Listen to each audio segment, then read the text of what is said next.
Oke, satu pertanyaan lagi, Gus. Ini ada pertanyaan dari teman-teman mitra driver Grab. Saat mengantarkan barang, tiba-tiba azan waktu sholat, ya, Gus. Lalu kita sebagai driver harus sholat dulu atau menyelesaikan orderan dulu, karena itu juga amanah kan orderannya itu. Mungkin nganter barang atau mungkin nganterin penumpang. Mengingat barang tersebut sudah ditunggu pemiliknya dan penumpang tersebut juga sudah ada janji yang lain, pokoknya gitu. Mohon pencerahannya, Gus, gitu.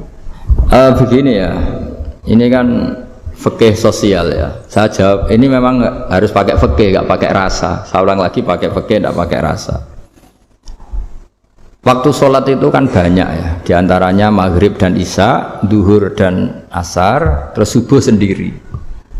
Ya, ben sampean belajar fikih, orang belajar tasawuf ya. Nah, kalau subuh itu tidak ada toleransinya kalau waktunya sudah tinggal 10 menit karena tidak ada jamak. Ya, tidak ada apa? Jamak. Sehingga misalnya kalau kamu ngojek waktu tinggal 10 menit ya harus sholat. Tapi kalau sekedar dengar azan ya, ini penanyanya kayaknya itu teman kamu, jadi fikihnya kayak kamu, nggak jelas. Azan itu kan bukan akhir waktu sholat. Azan itu bukan akhir waktu sholat, tapi awal sholat. Itu tidak harus supir Grab, tidak harus supir Gojek. Meskipun kamu makan ada azan ya teruskan saja, kan tidak akhir waktu sholat. Anda menerima tamu, gendong anak, atau sedang nyupir, atau sedang bercengkrama sama teman. Kalau ada azan ya nggak apa-apa, misalnya diteruskan. Kan bukan akhir waktu sholat. Yang benar-benar harus ditinggalkan itu kalau waktu sholat misalnya tinggal 7 menit. Atau tinggal 8 menit. Waktu yang mau tidak mau kamu harus tasarrufkan, kamu peruntukkan injury time ya, injury time. Nah, gitu aja kok nggak tahu ya. Nah, lalu misalnya, kalau pertanyaan tadi mestinya kelasnya itu kelas afdoliyah. Utamanya gimana? Kalau wajibnya belum ada karena kan waktunya masih panjang. Jadi pertanyaannya bukan wajibnya tapi sebaiknya, karena ini semuanya belum mendesak kan. Andai kan kamu teruskan nganter barang kan tidak ada jaminan waktunya habis. Padahal kalau kamu memaksa sholat, mungkin citra kamu sebagai supir Grab tidak baik karena dianggap mengabaikan konsumen. Nah, terus kedua menyangkut jarak. Oke, seperti itu. Nah, sekarang kalau pertanyaannya dibalik, makanya yang dibalik ini agak ribet. Waktu sholat tinggal 8 menit. Ada konsumen yang minta diantarkan saat itu dan acaranya ke mall happy-happy, maka fatwa kita sebagai ahli fikih ya tantang saja, saya mau sholat dulu, kalau nggak sabar ya silakan cari yang lain kalau acaranya ke mall. Tapi kalau acaranya kelahiran atau transfusi darah atau mau nganterin darah ke pasien yang sudah koma, maka kita langsung, karena ibadah sosial itu didahulukan mengalahkan ibadah yang haknya Allah, karena Allah itu zat yang tidak butuh ibadah kalian. Tapi kalau pasien ini kalau nggak nang kesampaian darahnya mati misalnya, jadi kamarnya Allah lebih apian lah gitu. Makanya masyhur kalau dalam fikih hak Allah sama hak adami ini dimenangkan hak adami, tapi bukan karena Allah kita kalahkan. Allah tidak butuh itu semua gitu. Jadi dikalahkan tapi bukan karena kalah, justru karena tidak butuh. Ya ibarat gini lah, Allah itu saking baiknya Allah kan pasti di atas orang tua kita. Itu pasti ulang lagi, baiknya Allah pasti di atas orang tua kita. Orang tua kita saja baik, apalagi Allah.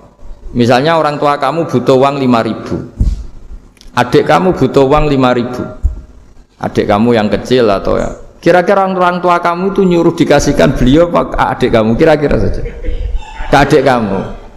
Nah, Allah itu saking baiknya, hal yang terkait Allah, misalnya tadi sholat tepat waktu sama ibadah sosial itu disuruh ibadah sosial. Karena ini kalau nggak kesampaian transfusi darahnya atau apalah, atau kamu dokter yang harus mengurus operasi waktunya tinggal 5 menit, kamu harus ngoperasi pasien dulu karena Allah bisa menerima sholat kamu. Nah, tak terangkan lagi, ini fikih terus. Lalu sholat yang apa? Kalau sholat itu antara maghrib dan isya dan nanti yang terlambat itu maghrib, kita ngikuti ulama yang mengatakan jika ada darurat maka maghrib dan isya boleh dijamak meskipun tidak atas nama pergi. Kan jarak kamu kan tidak jarak masafatu qasrin.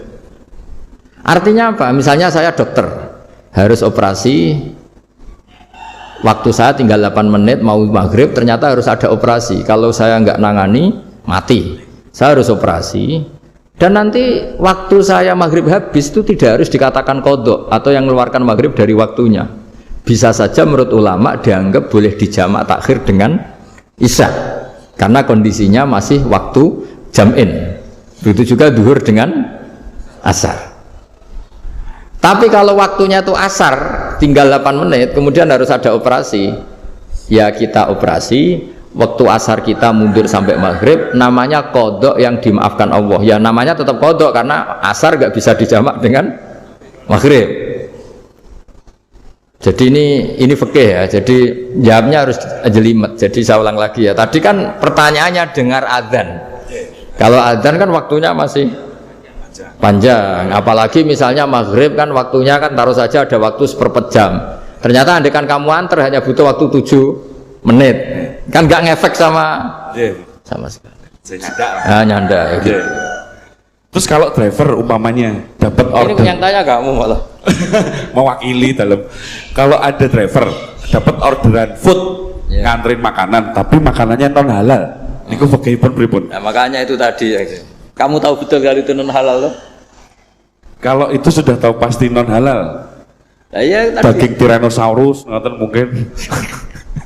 Ya, makanya tadi itu memang PR kita di semua profesi. Saya ulang lagi, itu PR kita di semua profesi. Jadi ya itu makanya pentingnya istighfar tuh di situ tuh sudah kita sebagai ulama menghalalkan tidak mungkin, mengharamkan kamu juga demo, ini pekerjaan Gus. Tapi yang jelas itu tidak bisa dihindari. Ya sama lah seperti orang di bis itu. Kadang-kadang kan didoain, semoga semua penumpang hasil ke tempat masing-masing, dan kalau ada copet berarti kan doain copet juga hasil tujuannya. Jadi di semua profesi itu resikonya. Makanya tadi saya bicara tentang fikih.